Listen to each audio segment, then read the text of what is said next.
지난해 고3을 비교해 보면 영어로 놓고 봤을 때는 실력차 크게 있다고 볼 수 없다. 뭐 코로나가 뭐가 아무 상관이 없다 지금. 올해 이제 고3 올라가는 학생들이 이제 뭐 코로나 3년 차다고 해가지고 성적이 좀 떨어진 것 아니냐. 이제 3년 동안 올해가 이제 3년이죠.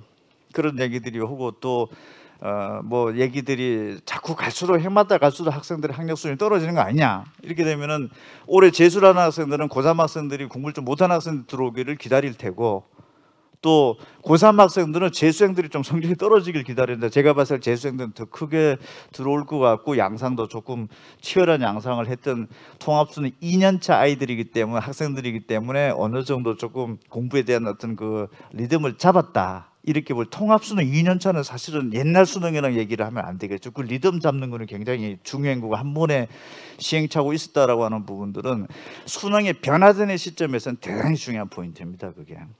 근데 올해 이제 고3 되는 학생들을 뭐 뒤져볼 길이 사실 특별하게는 없는데 얘네들이 지금 고등학교 1학년하고 2학년 때 그 모의고사를 쭉 한번 여러분들도 봤고 여러분들도 모의고사를 봤을 거고 올해 고3 올라가는 학생들도 고 1, 2 때 봤을 텐데 한번 뒤져본 게 영어를 한번 뒤져봤어요. 그랬더니 영어는 90점 넘는 학생들이 올해 고3이나 작년도 고3이나 비슷하네요. 그냥 문제 수준이 비슷하게 출제가 돼가지고 비슷하게 나온 건지 아니면 실제 실력이 비슷하게 나온 건지 어쨌든 한 7%대로 비슷합니다. 90점 넘는 학생들이. 근데 보통 본수능에서 7.4% 정도대가 나왔더라면 어려운 영어 시험이었다라고 얘기를 하는 거죠. 우리가 얘기할 때. 그 다음에 50점도 안 되는 학생들은 어떨까? 38.8%에서 39.0%니까 이것도 비슷합니다. 그럼 영어에 대한 해석은 어떻게 이 상태로 놓고 보면은 모의고사를 지금 한 8번 봐온 거를 올해 고3과 지난해 고3을 비교해 보면은 영어로 놓고 봤을 때는 실력차 크게 있다고 볼 수 없다. 뭐 코로나가 뭐가 아무 상관이 없다 지금. 잘하는 애들은 그냥 한 7% 콩쿠르트 가지고 있고 못하는 학생들도 거의 비슷하게 가지고 있는 거기 때문에 영어 공부에서만큼은 특별하게 잘하고 못하고 있으니까 잘하고 없으니까 올해 고3과 재수생이 얼마만큼 노력하느냐에 달려 있는 것이지 뭐 이건 어차피 이건 절대평가니까 또 상대평가 개념은 아닌 물론 또 등급제라 하더라도 상대평가인 상대평가인 거죠. 2등급짜리가 많을지 1등급짜리가 많고 적을지에 따라서. 그래서 어쨌든 영어로 놓고 봤을 때는 하기 나름입니다. 지금 현재로 봤을 때 특별한 기미가 없다. 다만 수학은 해석이 참 분분해요. 저희도 이 데이터를 놓고 보면서 저 연구원이랑 회의를 하면서도 수학은 한번 봐보십시오.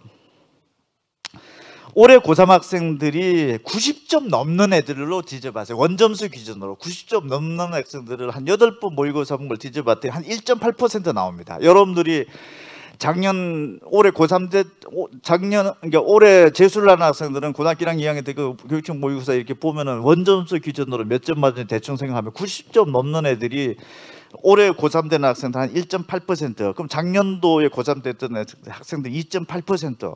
그러면은 금년도 고3 학생들이 1.8%밖에 안 나왔기 때문에 공부를 더 못하는 거 아닙니까? 속단할 수는 없죠. 추정하기가 어렵죠. 왜? 난이도가 다를 수 있기 때문에.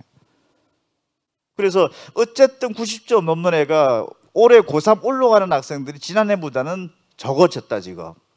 그럼 또 50점도 안 되는 수학 점수에서 100점 만점 원점수에 50점도 안 되는 학생들로 뒤져봤더니 올해 고3 학생들은 65.4%인데 작년도 고3 학생들 55.5%니까 50점도 안 되는 공부 못하는 학생들은 금년도 고3에 좀 많다라는 절대적인 수치는 일단 나오는데 문제는 금년도 고3 올라가는 학생들이 50점도 안 되는 학생들은 많고 90점 넘는 학생들은 적다는 얘기 자체는 상대적으로 작년도 고3보다 문제가 어렵게 출제됐을 수도 있는 거죠.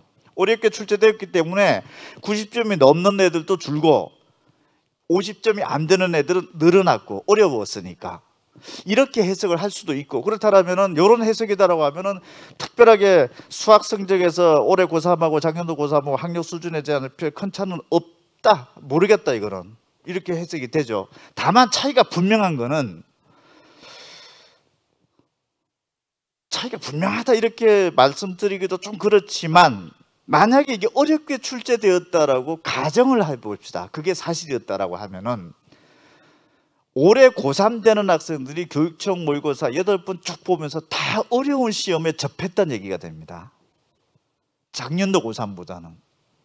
그래서 작년도 고3들은 쉽게 그냥 상대적으로 올해 고3 쉽게 그냥 그 모의고사 보다가 통합수능 변화된 걸 보고서 이제 뭔가 충격을 받았고 뭔가 전략적인 미스도 있고 이런 일이 벌어졌을 수도 있고, 근데 올해 고3으로 가는 학생들은 만약에 문제 수준이 어려워서 이렇다고 한다면 굉장히 모질게 어렵게 출제됐던 시험들을 좀 겪어보고 있었다, 이런 또 해석이 될 수 있습니다. 그때마다 학생들은 어려운 시험에서 충격도 받았고 데뷔도 하고 뭐 여러 가지 뭔가 상황 변화를 하려고 했던 학생들도 있을 수 있다. 그래서 종합적으로 봤을 때는 수학 과목이 약간의 변수가 될 가능성은 있긴 있습니다. 지금 현재 올해 고3하고 작년도 고3하고 놓고 봤을 때. 그리고 어쨌든 재수를 하는 학생들은 수학 점수에 대해서는 굉장히 신경을 좀 많이 써야 되는 부분이기도 할 것 같고, 영어는 제가 봤을 때는 하기 나름일 것 같고 그렇습니다. 지금 현재 상황을 놓고 보면.